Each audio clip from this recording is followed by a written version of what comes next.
Good afternoon. Thanks for joining us Across the Fence. I'm Fran Stoddard. Bullying is a widespread problem here and across the country. Research shows that nearly 1 out of 3 American youth in grades 6 through 12 reported being bullied.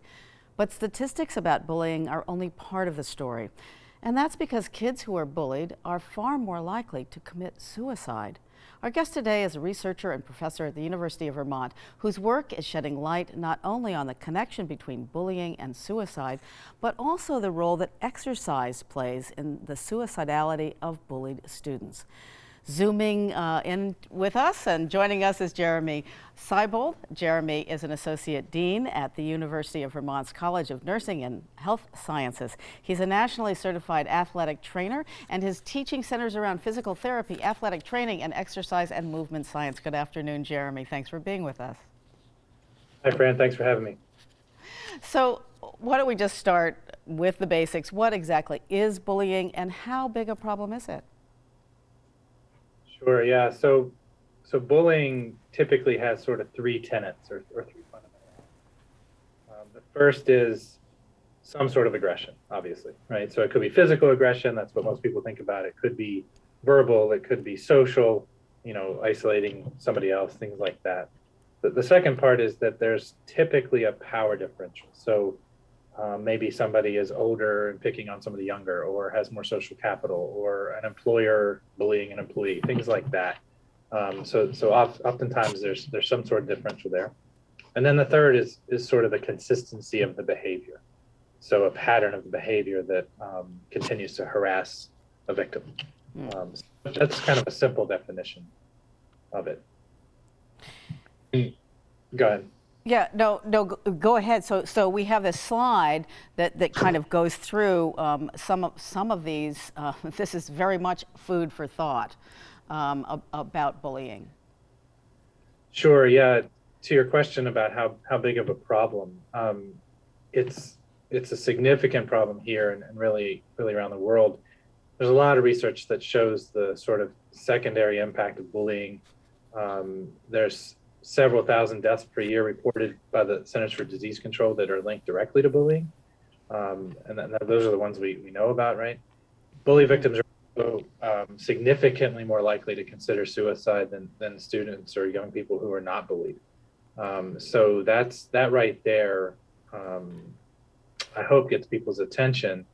In addition to the fact that, in most cases, suicides or unfortunately some of the media reports of some of the violent activities happening at schools that we all see too much of, oftentimes the perpetrators have been bullied themselves or are bullied, right. Or are bullies. So it has a significant footprint, and it's something that I think we need to continue to pay close attention to. Right. And the other thing is bullying only a problem in childhood. What happens to the bullies and the people being bullied as they move into adulthood? There's a connection there. Yeah, absolutely. And that's a great question. 2 really interesting things that we've sort of looked at in our research from other studies. The first is that bullying capacity or bullying involvement in any capacity is related to suicide. So the victims certainly are the ones we typically think about being at risk, but the bully perpetrators themselves often have mental health challenges, sadness and suicidality among them. Mm-hmm. That's, I think, an important point for people to think about. And then longitudinally, to your point, there's been some research that's shown bully victimization as a child or adolescent nearly doubles the risk of suicide in adulthood. So this is perhaps a lifelong challenge for folks who are victimized, in their youth. Absolutely, and something we should all look out for. So how does exercise, your expertise, how does it relate to bullying and mental health? Yeah, that's also an interesting connection that we're really excited about. So it's been shown for the last probably 50 years that exercise has profound positive impacts on mental health. So it reduces anxiety, it reduces depression, and improves self-esteem, along with all the other physical sort of benefits that we all typically know about.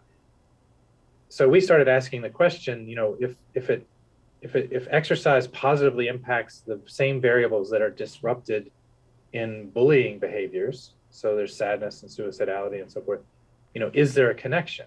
So we basically started to explore that, to look at the impact of exercise on sadness and suicidality in victimized children in large data sets across the country. So our hypothesis was, right, if exercise improves mental health, it should have some sort of positive impact as sort of a buffer, if you will, or a protective impact on bully victims. And what did you find? So there's your goal. Is there this connection? And what did you find? Yeah, so we were really pleased with the data. Essentially, if we boiled it down to basic point, for students who exercise 4 or more days a week, that appeared to be the threshold, was a pretty profound reduction in both sadness and suicidality.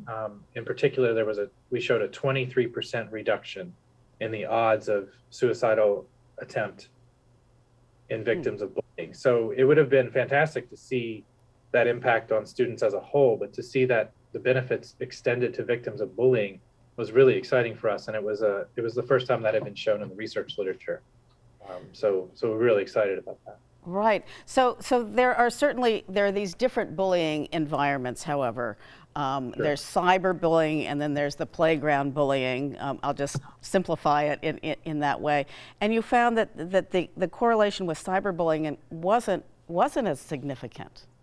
That's right. In a follow-up study, we asked some of the same questions, and we were interested in the difference between sort of traditional bullying, like at-school bullying that we tend to think about, versus electronic bullying, so over social media and things like that. And sure enough, that follow-up study revealed the same profound impacts and benefits for exercise at about 4 or more days a week for students who were bullied in a traditional sense.